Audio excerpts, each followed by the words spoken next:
Ya, tadi tim Ridho mengatakan sudah mengantongi bukti-bukti dan mendesak adanya PSU, berharap adanya putaran kedua begitu ya. Nah, dengan bukti-bukti yang ada, apakah memang optimistis ini bisa mengubah hasil dari yang apa kita lihat sekarang? Dan bagaimana kemudian strateginya nanti kemudian menanggapi adanya pilkada fatigue tadi?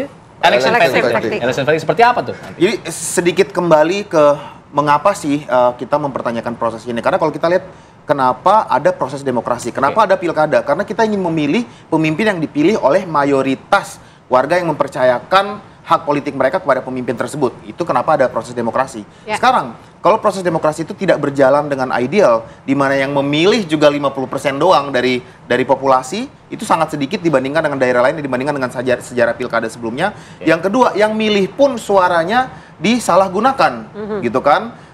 Ada bansos diberikan H-1 sebelum pilkada, bahkan pada saat hari pilkada dilakukan dan seterusnya.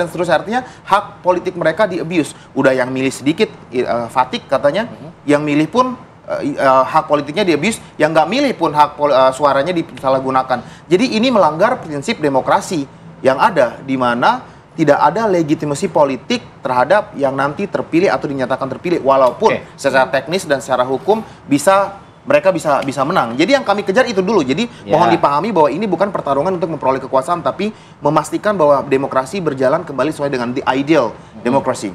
Yang kedua, kalau ditanya optimis atau nggak optimis, kita optimis. Kita punya strategi yang sangat kuat untuk maju di putaran kedua, di mana kita akan menyasar, di mana kita akan menyasar mayoritas pemilih. Ya, misalnya pertama mayoritas yang nggak memilih ya, 43% itu 90%-nya adalah Gen Z yang memutuskan untuk nggak datang milih. Anak muda banyak yang nggak peduli dan nggak milih.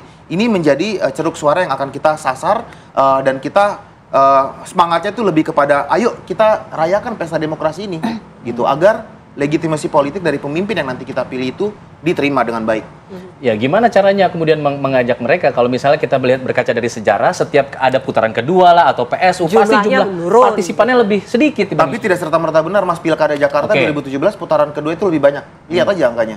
Karena kan pada tahun 2017 itu polarisasi kondisinya berbeda dong. Bukan PSU, tapi putaran kedua. Tapi argumen bahwa kemudian memilih nanti akan lebih rendah karena orang capek, karena orang nggak tertarik, tidak juga. Karena walaupun itu ada putaran kedua, yang memilih jauh lebih banyak. Itu yang kita kejar, bahwa proses demokrasi ini harus ideal, harus lebih banyak yang berpartisipasi, agar pemimpin yang nanti terpilih benar-benar dipilih oleh mayoritas warga. Bagaimana cara yang didorong oleh tim Ridho begitu untuk partisipasinya meningkat begitu jika nanti PSU? Yang pertama, kita perjuangkan dulu agar proses hukum ini berjalan dengan baik, pembuktian juga kuat, dan hak-hak politik warga yang terabaikan, yang di-abuse, itu bisa kembali. Itu dulu proses yang kita prioritaskan untuk saat ini. Untuk strategi tentunya namanya strategi, pasti kita akan launch pada saatnya nanti. Baik, Mbak Titi, untuk pembuktian ini kan bukan satu hal yang mudah ya. Betul. Pernah nggak dalam sejarah ini pernah terbukti ada pelanggaran secara terstruktur, sistematis dan masif seperti itu? Kalau pada level pra-MK atau sebelum MK oleh Bawaslu, itu relatif yang diperintahkan untuk PSU sedikit sekali. Dan perintah atau rekomendasi ya, bahasanya kalau dari Bawaslu itu rekomendasi, karena pemilih tidak mendapat undangan, itu saya kira hampir tidak ada ya. Kecuali kalau kemudian memang misalnya dibuktikan bahwa tadi seperti di Pinang Ranti ya, dicobloskan sekian surat suara, tapi kan itu kasuistis. Yang berikutnya adalah, kalau kita perhatikan di PSU itu tidak boleh loh ada kampanye. Karena dia hanya pemungutan suara ulang, tidak boleh ada aktivitas kampanye. Berarti mengajak tadi bilang nggak bisa dong? Nah, kalau tadi kami tidak mengatakan bahwa kami akan kampanye loh. Ya misal ini kan tambahan ya, tidak boleh ada aktivitas kampanye, karena dia sifatnya kan hanya mengulang pemungutan suaranya, karena ini terkait dengan laporan dana kampanye dan lain sebagainya. Lalu yang berikut juga terkait dengan pemungutan suara ulang di beberapa atau kemudian di sejumlah daerah atau di seluruh TPS, itu dimungkinkan bila ada putusan Mahkamah Konstitusi. Jadi dia harus ke MK dulu nih. Nah, harus ke MK itu kalau Jakarta karakternya beda dengan daerah lain. Jakarta adalah kepentingannya supaya bisa masuk ke putaran kedua. Karena kan 50% plus 1. Kalau daerah lain untuk mempengaruhi perolehan suara supaya dia menjadi calon terpilih. Di Undang-Undang Pilkada kita pasal 158 itu disebutkan ada syarat selisih untuk bisa mengajukan perselisihan hasil di pilkada. Berapa tuh, Mbak? Meskipun saya tidak setuju ya dengan syarat selisih, tapi MK masih mengadopsi itu. Oke. Kalau daerahnya populasinya 6 sampai 12 juta seperti Jakarta, syarat selisihnya adalah 1%. Oke. Kecuali kalau dia ini bisa disimpangi syarat selisih 1% ini kalau bisa dibuktikan terjadi kecurangan terstruktur, sistematis, dan masif. Oke. Jadi 3 ini harus dibuktikan. Terstruktur artinya dia melibatkan aparatur negara, melibatkan penyelenggara pemilu. Sistematis adalah dia disiapkan secara matang, berstrategi untuk melakukan kecurangan sedemikian rupa, dan masif dia berdampak di mayoritas daerah. Kalau Bawaslu itu menafsirkan dengan 50% lebih. Nah, itu yang disebut dengan kecurangan atau pelanggaran terstruktur 50% sistematis dari jumlah TPS yang masif. ada. Betul. Itu kalau dalam versinya Bawaslu.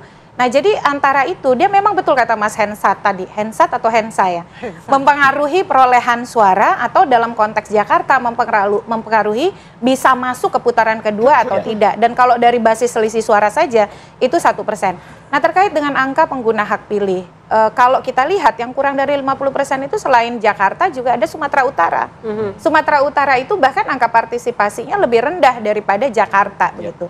Jadi dalam konteks ini kita juga harus menempatkannya secara proporsional. Keadilan pemilu itu adalah hak dari setiap pasangan calon untuk memperjuangkan hak untuk dipilih ya secara jujur, adil, dan demokratis. Tapi di sisi yang lain juga masyarakat harus diedukasi soal langkah hukum itu harus terukur, betul-betul ditopang oleh bukti yang yang cukup begitu ya, sehingga tadi kita betul-betul memaknai demokrasi ini dengan prinsip-prinsip yang sesuai. Oke. Bang Henry, kalau kita lihat, kalau kita berandai-andai lah, misalnya ini masuk ke putaran kedua, gugatannya diterima misalnya, lalu kemudian masuk ke putaran kedua, apakah ini kondisi 2017 di mana partisipan pemilih di putaran kedua lebih banyak itu bisa terjadi di tahun ini atau gimana? Iya, sampai hari ini sejarah Pilkada Jakarta itu masih berulang. Saya udah pernah katakan kan, incumbent nggak bisa 2 periode. Yang unggul di survei di awal-awal, di ujung-ujungnya kecil. Kesalip. Nah, itu kan masih ada. Nah, kalau ada putaran kedua ada satu sejarah lagi. Yang menang di putaran pertama kalah di putaran kedua. Gitu. Tapi ya nanti kita lihat aja. Saya sih terus terang ya, kalau ada paslon kemudian yang menggugat hasil pemilu berdasarkan apa yang dia tahu ada kecurangan, itu sih saya seneng gitu, karena demi perbaikan demokrasi. Dan ini mudah-mudahan tidak hanya terjadi di Jakarta. Jadi kalau kemudian terjadi di daerah-daerah lain dan si paslon merasa dia dizolimi secara demokratis, gitu ya, dia dizolimi secara demokratis, kemudian warganya juga dizolimi, demokrasinya tidak bisa berjalan lancar, ya gugatlah. Lakukan itu, bukan hanya untuk dirinya dan suaranya, tapi juga untuk perbaikan demokrasi di Indonesia. Karena kalau ada kesalahan-kesalahan, kemudian ada pelanggaran-pelanggaran, didiemin, ya bakal begini lagi gitu. Misalnya, ada pelaksanaan pilkada kan memang nanti diusulkan kalau bisa jangan 1 tahun yang sama dengan pilpres gitu ya.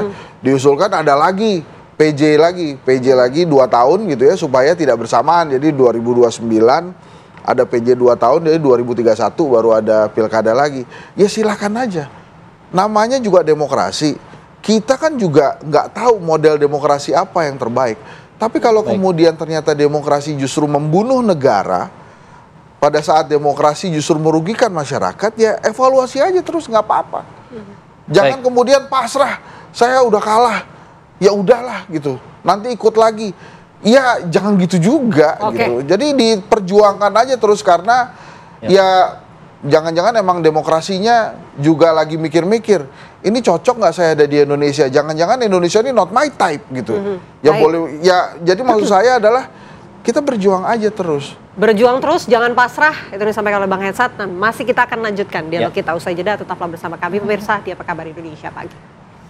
Ada kembali menyaksikan Apa Kabar Indonesia Pagi. Kita sudah sampai di segmen terakhir dialog kita bersama dengan ketiga narasumber kita. Kami berikan satu kesempatan untuk menyampaikan pernyataan menutup, mulai dari Bang, silakan. Ini bukan tentang menang atau kalah, ini bukan tentang paslon kami, ini tentang hak politik, hak demokrasi dari warga masyarakat Jakarta. Hanya 53% yang memilih, dan itu pun yang tidak memilih, golput yang tinggi, itu suaranya juga ambil secara tidak sah dan dicurangi. Jadi kita tidak ingin masyarakat dicurangi. Kita ingin agar proses demokrasi berjalan sesuai dengan idealnya. Kita akan bertarung demi demokrasi yang baik dan ideal untuk Jakarta, dan agar kemenangan dari calon gubernur dan gubernur yang nanti terpilih memang betul-betul merepresentasikan legitimasi politik dari warga Jakarta. Itu yang kami perjuangkan. Oke, yang bisa dilakukan adalah berjuang dulu ya, seperti yang disampaikan oleh. Tapi kan ada tadi minimal 1% selisih suara, itu tidak terpenuhi sekarang, agak sulit. Ada banyak persyarat yang tadi ya, walaupun ada persyarat teknis, ada persyarat hukum, ada persyarat politik, semuanya kita perjuangkan, bukan hanya satu aspek aja. Oke, Mbak Titi, dengan selisih 1% suara sepertinya akan sulit terpenuhi. Kalau TSM-nya misalnya berhasil dibuktikan begitu, tapi 1% suaranya ini jadi kendala nggak di situ? Ya, lagi-lagi nanti ada sidang pendahuluan. Itu pentingnya di sidang pendahuluan untuk membuktikan. Jadi nanti para pihak itu akan didengar, para pemohon ya dalam hal ini kalau jadi ke MK, lalu termohonnya adalah KPU Jakarta. Oke. Dan ada pihak terkait nanti. Pihak terkait tentu yang berkepentingan ya, nomor 3 misalnya. Semua akan didengar dari sana. MK akan memberikan putusan setelah apakah akan lanjut ke pembuktian atau tidak. Jadi bergantung pada kualitas permohonan. Tapi juga saya setuju ya, kita memang harus mengevaluasi penyelenggara. Memang realitasnya adalah di lapangan surat pemberitahuan banyak yang tidak didistribusikan. Apakah karena alasan teknis, alasan tidak berjumpa dengan pemilih, lalu juga alasan pertimbangan sudah saling kenal begitu ya. Termasuk juga di TPS di seluruh Indonesia dari beberapa relawan kami, termasuk juga mahasiswa saya di FHUI, itu datang ingin memfoto C hasil di Jawa Barat, di Banten, di Jakarta, di Jawa Tengah, Jawa Timur terjadi. Itu tidak boleh memfoto hasil oleh KPPS. Jadi penyelenggara pemilu memang harus berbenah. Jadi itu saya setuju begitu. Baik. Tempatkan ini sebagai bukan hanya untuk kepentingan paslon, tapi kepentingan untuk memperbaiki kualitas pilkada dan demokrasi kita.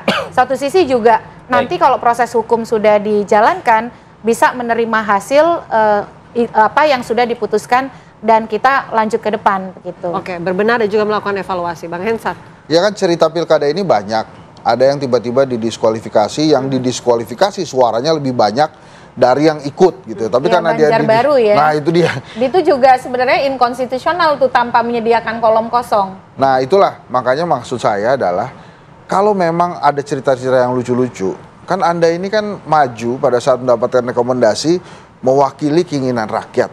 Kemudian pada saat dilaksanakan pilkada, Anda juga dipilih oleh rakyat. Walaupun tiba-tiba didiskualifikasi seperti Banjarbaru itu, padahal dia menang, ya berjuang aja. Apa yang terjadi di Jakarta ini harusnya jadi penyemangat daerah lain untuk membuka misteri-misteri yang ada di daerah itu. Ada apa? Misalnya ada cuma 60% partisipasinya, ada yang 50% partisipasinya. Ada apa? Lihat Jakarta. Mereka tidak menyerah begitu saja. Kayak lagunya The Massive ya, jangan menyerah. Gitu. Jadi yang lain ikut aja. Ini berjuang bukan untuk kemenangan Anda, tapi untuk kepentingan rakyat. Mantap, cakep. Iya, terlepas dari apapun hasil gugatannya, yang penting adalah evaluasi ke depannya agar pelaksanaan pilkada ke depannya juga menjadi lebih baik dari yang sudah berlangsung saat ini. Terima kasih semuanya, Mbak Titi, Mas Billy, Bang Henry, sudah bergabung di Apa Kabar Indonesia Pagi.